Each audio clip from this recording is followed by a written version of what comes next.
Well, so thank you very much, Leslie. You can have the microphone or speak without it, whatever you prefer. Do I need the mic? I'll try the microphone. No, thank you all for coming. Now, can you see me? Am I there? This is my good side. Sherry. Look, sherry's this forgotten drink in many ways, but not anymore. I think I'm going to put this down.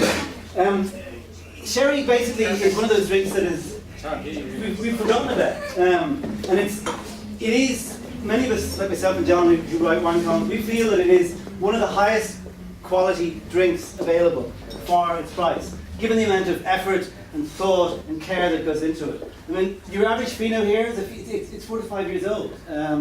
These are wines that are fermented to dry, then a little bit of brandy is added, and they sit under this floor, this magic yeast that sort of will keep it from oxidizing, and it will oxidize very, very, very, very slowly in such a way that it retains its character, but also develops all these flavors, and then it becomes an amontillado. We have a 30-year-old amontillado here, which is an aged Fino. There's the Oloroso style, which is the one that isn't aged under floor. I'm just giving a little explanation for anyone who's not so familiar with the styles. And these are styles that have been produced for a long, long time, but sherry is not beyond innovation, because what's happened in the last couple of years is we've got some of these en rama styles. So there's a Tia Pepe one here, there's a 3 from Lustau, which have just arrived, thanks to Peter from Mitchell's. And these are from the 3 villages, so one from Manzanilla and then 2 from Aranjuez. And the style is much rougher, rawer, wilder, if you will, and it's an evolving style that changes, and that the Onrama from Tia Pepe this year is quite different from last year, and it's an intriguing concept, and it's something that I think is going to help sherry. The fact that it is unfiltered, it's in the raw. Onrama means raw.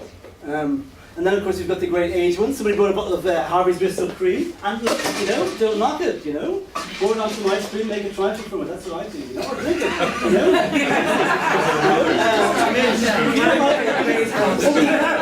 We've moved away from the sweeter styles. We have. There's no point denying it. So, but this does not mean that these are not valid drinks. And there is other sweeter styles as well that are aged with using the Pedro Jimenez, which is the grape that they use to sweeten it and so on.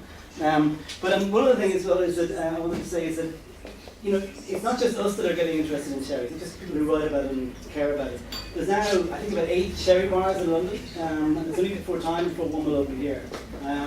And you're starting to see it on restaurant wine lists a lot more. And I'm going to stop talking now. John's going to say something. Must I? That was very quick. Yeah. I was running out.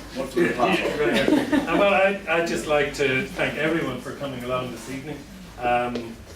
I suspect we're preaching to the converted, that all of you are sherry lovers anyway.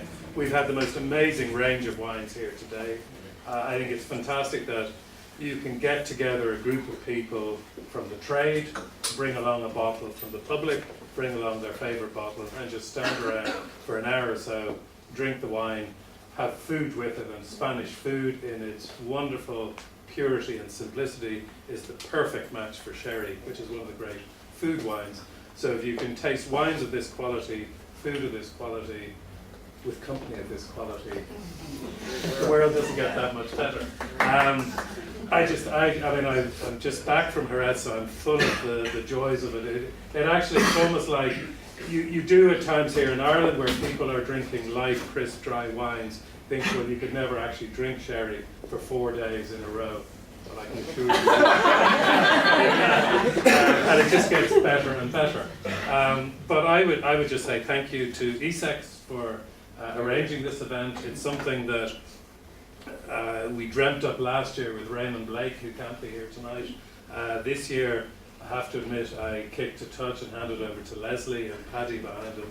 And Susan has taken up the baton to get people here, to get the wines here and bring it all together. Thank you all for coming, and I hope you enjoyed the evening. You're welcome. Thank you.